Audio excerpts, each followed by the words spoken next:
Hello मेरे प्यारे दोस्तों, कैसे हैं आप सभी लोग। तो दोस्तों एक नया दिन है और नई शुरुआत हो चुकी है।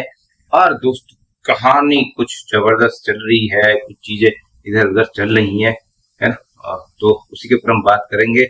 और मॉर्निंग का वक्त है। सबसे पहले जो हमारा काम रहता है, नहा धो के फ्रेश होते हुए अगर आपको योगा करना है, मॉर्निंग में आप योगा करो, बेस्ट। दूसरी चीज, नहा के करना। योगा हमेशा नहा के करना चाहिए, क्योंकि जब हम योगा करते हैं उसके बाद बॉडी का टेम्परेचर बढ़ जाता है, तो उसके बाद फिर हम कुछ नहीं नहा सकते। तो इसलिए पहले नहाओ, फिर आप योगा करो, बॉडी रिलैक्स फील करती है और आप योगा ही बेहतर तरीके से कर सकते हो। दूसरी चीज, दिमाग भी शांत रहता है, फ्रेश रहता है। उसके बाद जो रहता है हमारा, वो है पानी। बॉडी को डिटॉक्स करना, लिवर को डिटॉक्स करना, इसलिए पानी जरूरी है। और सादा पानी ना पिए, कुछ ना कुछ मिला के पिए। जैसे कि मैं कभी अभी आंवला है, कभी एलोवेरा है, ऐसी एक नोनी आता है, और कभी मैं सौंफ का पानी पीता हूँ, कभी मेथी दाना का पानी पीता हूँ। तो ऐसे जैसे जैसे सीजन रहता है, मौसम रहता है, उसके हिसाब से मैं बदलते रहता हूँ उसको। और क्योंकि बहुत जरूरी होता है, बॉडी को डिटॉक्स करना बहुत ज्यादा जरूरी है, ये समझना बहुत जरूरी है।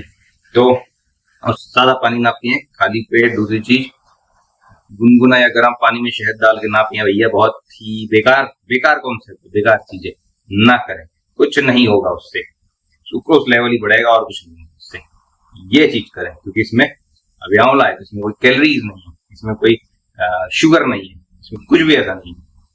तो ये हेल्थ के लिए बहुत बढ़िया है। तो चलिए आज की बात करते हैं। देखिए क्या होता है कि जब आप बहुत समय से आप वर्कआउट कर रहे हैं, कोई भी चीज कर रहे हो, तो एक समय के बाद ना आपको चीजें कई बार बोरिंग भी लगने लग जाती हैं। जैसे मेरे साथ अभी हो रहा है, मैं जिम जा रहा हूँ, वर्कआउट कर रहा हूँ, रेगुलर है, डाइट सब कुछ रेगुलर है, लेकिन अभी ना मेरे को मेरी डाइट भी बोरिंग लग रही है, मेरा वर्कआउट भी मेरे को बोरिंग लग रहा है।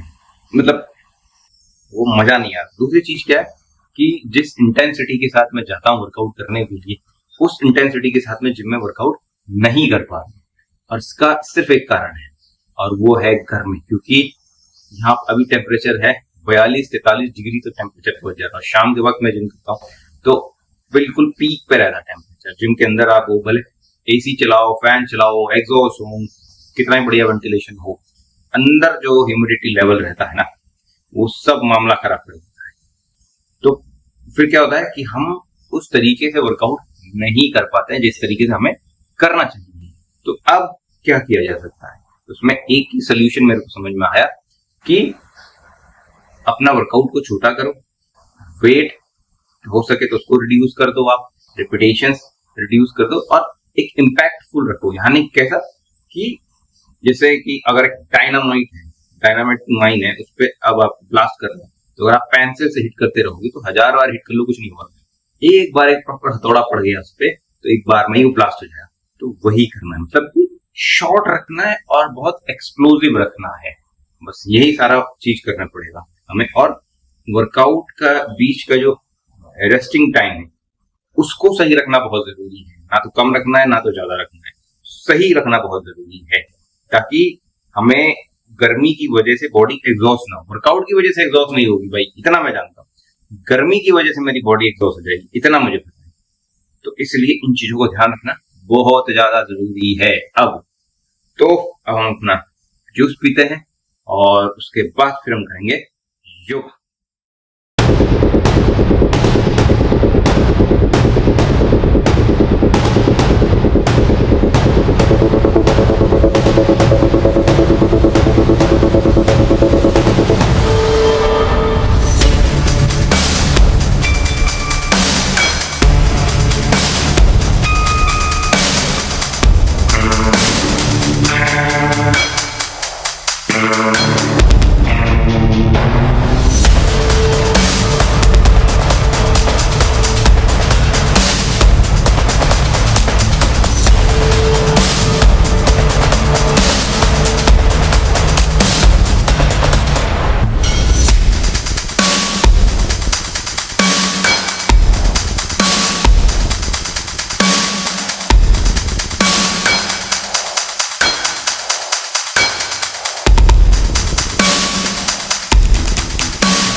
दोस्तों अपना योगा हो चुका है और अभी समय है हमारा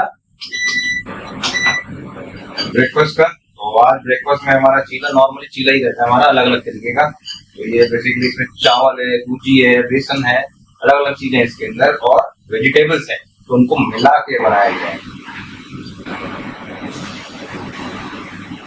सबसे हेल्दी, सबसे बढ़िया। 2 चीले खा लो, 3 चीले खा लो, पेट भी बढ़िया भर जाता है और फाइबर मिल जाता है, प्रोटीन मिल जाता है। और ये चीजें चाहिए हमें, है ना? चल रहा है ना, तभी एंगल सेट किया है मैंने। और नॉर्मली जो है ना, मैं बनाता हूँ घी में, और आज घी है नहीं हमारे पास, तो इसलिए आज हम बनाएंगे ऑलिव ऑयल में।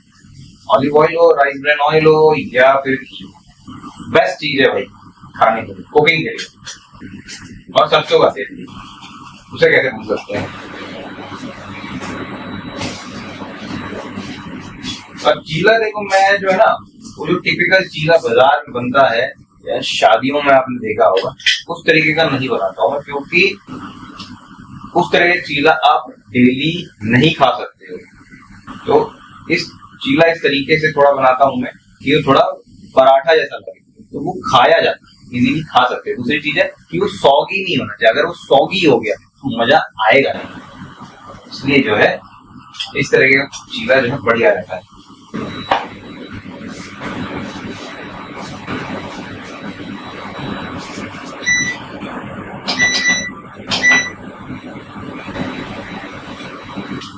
अब देखो भाई, अगर आपको फिटनेस में आना है तो वैसे तो ये हर किसी को आना चाहिए, लेकिन खासकर जो लोग फिटनेस में है और खास के मर्द जाति जो है उनको बोल रहे हैं भाई, खाना बनाना आना बहुत ज्यादा जरूरी। अपनी कुकिंग करना खुद से आना चाहिए, क्योंकि आपको दिन में 5 मील, 6 मील, 7 मील अगर आप खा रहे हो तो यार घर वाले नहीं बनाएंगे इतना, कोई भी नहीं बना सकता। इसलिए आपको अपनी मील बनाना आना चाहिए, और जब आपको अपनी मील बनाना आएगा तो आपको पता रहेगा कि मैं क्या खा रहा हूँ, कितना खा रहा हूँ, उसके अंदर क्या न्यूट्रिशन है, तो वो सारी चीजें आपको पता रहेंगी।